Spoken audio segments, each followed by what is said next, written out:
Hello friends, hello children, welcome to my channel BSG classes।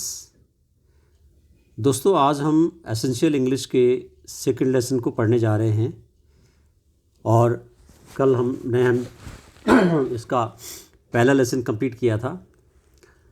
आपको थोड़ा सा लग रहा होगा कि ये इंग्लिश तो हमें आती है और ये बिल्कुल आप जो है कि बिल्कुल स्टार्टिंग से पढ़ा रहे हैं इसको जो है। लेकिन दोस्तों मैं आपको ये बताना चाहता हूँ कि अच्छे पढ़े लिखे हम चाहे ग्रेजुएट कर लें, चाहे हम बड़ी बड़ी पढ़ाई कर लें, हम इंग्लिश के बड़े अच्छे जो है सेंटेंसेस बोल पाते हैं, हम बहुत अच्छा लिख सकते हैं, बड़े बड़े सेंटेंसेस बड़े बड़े एसेज हम लिख पाते हैं। लेकिन होता क्या है कि जहाँ पर बोलने की बात आती है वहाँ पे हम लोग जो है पीछे रह जाते हैं। क्यों? क्योंकि जो इंग्लिश के वर्ड होते हैं वो हमारी ज़बान पे बहुत कम रहते हैं। हम लोग जो है क्योंकि बोलते नहीं है, हमारी जो भाषा है वो हिंदी है और हम हिंदी ही ज़्यादा तो जो है हिंदी ही का प्रयोग जो है अपनी बोली भाषा में करते हैं। तो इसलिए क्या होता है कि इंग्लिश के जो भी हमारे पास जो वर्ड होते हैं वो हमारी ज़बान पे एकदम से नहीं आते हैं।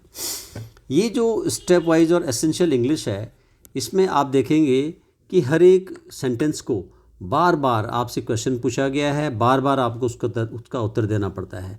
कहीं पे अफर्मेटिव सेंटेंसेस हैं, कहीं पे नेगेटिव हैं, कहीं पे इंटरोगेटिव सेंटेंसेस बनाए हुए हैं। वो किस लिए बनाए हुए हैं?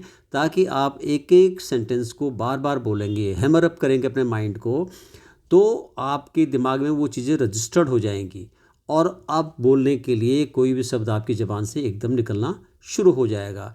स्टार्ट आपने करना है छोटे छोटे सेंटेंसेस से। छोटे छोटे आप जो है सेंटेंसेस सीखेंगे, छोटे छोटे फ्रेजेज सीखेंगे, आप ग्रुप ऑफ वर्ड जो होता है फ्रेजेज उनको सीखेंगे तो आपको बोलने में आसानी रहेगी। तो दोस्तों चलिए ज़्यादा समय बर्बाद ना करते हम आगे लेसन 2 स्टार्ट करते हैं इसका। अब देखिए यहाँ पे नंबर 17 पे ये हमसे पूछ रहे हैं, क्या पूछ रहे हैं? Number 17 is an ink pot. Number 17 क्या है? एक इंक पॉट है। अब देखिए यहाँ पे इसकी पिक्चर दी हुई है तो आपको पिक्चर आपके माइंड में बैठ जाए कि इंक पॉट किस तरह की होती है। हम इसको दवात ना बोल के हम क्या बोलेंगे? इंक पॉट बोलेंगे, जो हमारी हिंदी में हम दवात बोलते हैं। नंबर 18 पे है आपका व्हाट इज़ नंबर 18। अब ये पूछ रहा है आपसे कि व्हाट इज़ नंबर 18। नंबर 18 क्या है? नंबर 18 आपका है ice cream. Number 18 is ice cream. What is number 18? Number 18 क्या है? It is an ice cream. It is an ice cream और एन आइस। आइस बर्फ़ जो है ये है और ये आइसक्रीम है, तो हम इसको आइस भी बोल सकते हैं, आइसक्रीम। आइसक्रीम है तो आइस, अगर आइस है तो आइस क्रीम उसमें है तो आइसक्रीम हो गई। ठीक है। नंबर 19, ठीक है। नंबर 17 आपने पढ़ा इंक पॉट।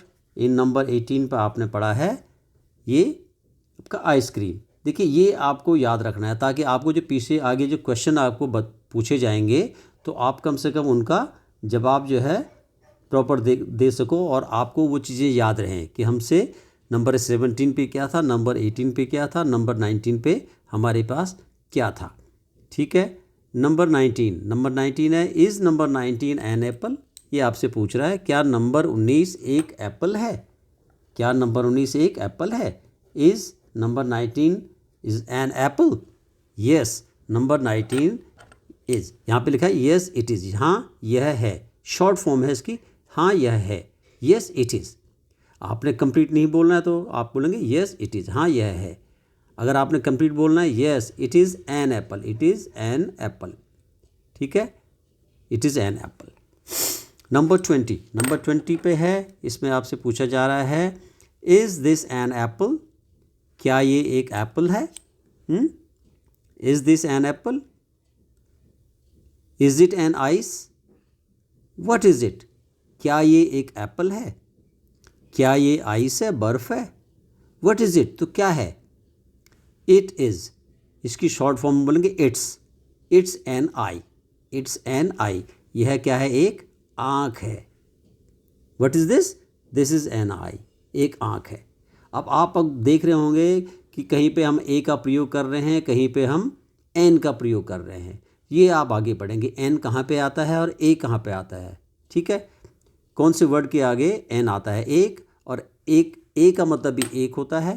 ए का मतलब एक, ए का मतलब भी एक होता है और एन का मतलब भी एक होता है।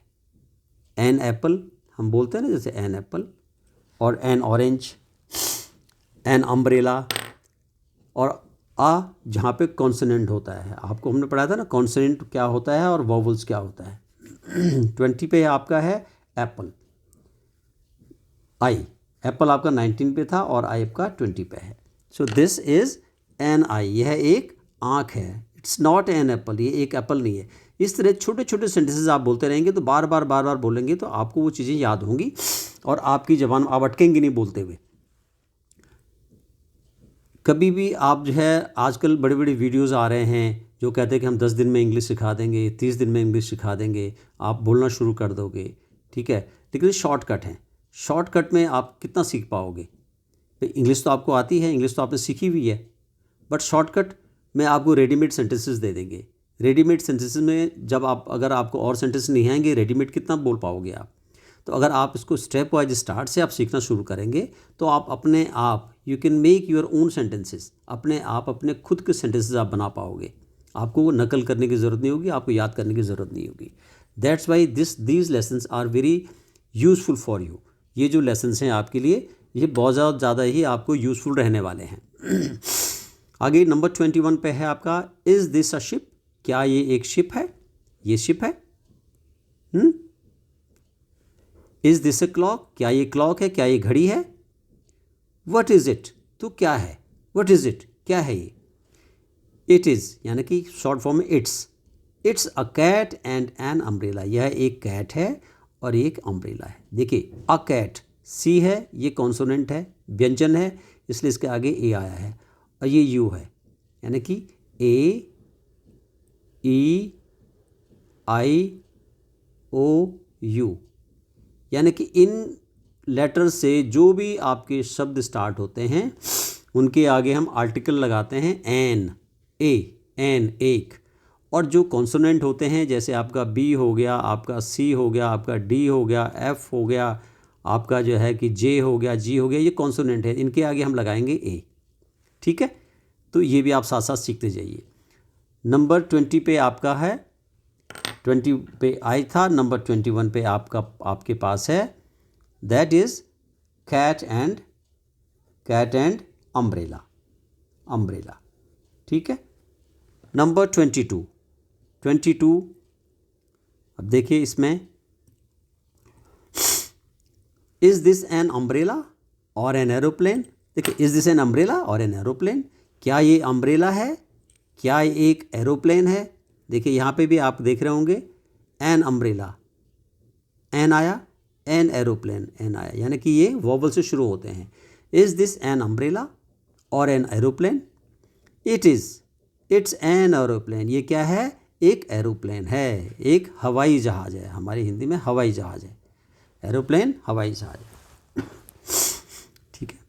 नंबर 23, 22 पे आपका है एरोप्लेन। ठीक है। और 23, इज़ दिस एन एग और एन एप्पल, पूछ रहे हैं कि क्या ये एप्पल है, क्या ये एरोप्लेन है। ठीक है, तो आप ये देखिए, इज़ दिस एन एग और an apple, it's an egg, क्या है ये, एक एग है। And where is the egg, the egg is in egg cup, ये एग कप है, दिस इज एग कप, ये एग कप है, उसको अंडे को वहाँ रखा हुआ है। ठीक है। यहाँ पे देखो हैन भी दिखा रखी है, the 2 hens are there and 1 egg। Number 24 पे इन्होंने दिया हुआ है, this is a bad egg, this is a bad egg. Bad का मतलब क्या होता है, आप देखिए कितनी सिंपल इंग्लिश लिखी हुई है। बैड का मतलब होता है बुरा, यानी कि यहाँ पे बैड का मतलब है जो बदबूदार है, सड़ा हुआ है। बैड का यहाँ पे क्या मतलब है, सड़ा हुआ, रोटन एग, सड़ा हुआ है। ठीक है। This is a bad egg, this egg is bad, this is a bad egg, यह एक सड़ा हुआ अंडा है, यानी खराब अंडा है। और दिस एग इज़ बैड, और यह अंडा सड़ा है, यह अंडा खराब है। देखो सेंटेंस को बोलने के तरीके हैं, this is a bad egg, this egg is bad, मतलब दोनों का एक ही है, लेकिन तरीका देखिए आप, एक में वर्ब पहले आ गई है जो हेल्पिंग वर्ब है इज़, ये दिस के बाद आ गई है, this is a bad egg, और यहाँ पे है दिस एग इज़ बैड, इसके बीच में क्या आ गया, एग आ गया और इज़ बाद में आया।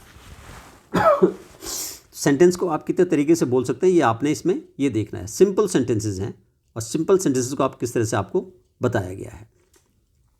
Is this a good egg, क्या ये अच्छा अंडा है। इज़ दिस एग गुड, क्या ये अंडा अच्छा है। अब देखो यहाँ पे भी जो क्वेश्चन पूछा गया है ये भी दो तरीके से पूछा गया है। Is this a good egg, yes this is a good egg. Is this egg is good, yes this egg is good.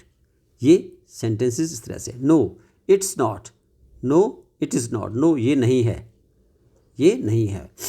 It's a bad egg, ये क्या है, एक बैड एग है, खराब अंडा है। इट इज़ बैड, यह खराब है। अब यहाँ पे अंडे को क्या दे दिया हमने, क्या बोल दिया, इट बोल दिया। इट इज़ बैड, क्या बैड, अंडा। The egg is bad, okay.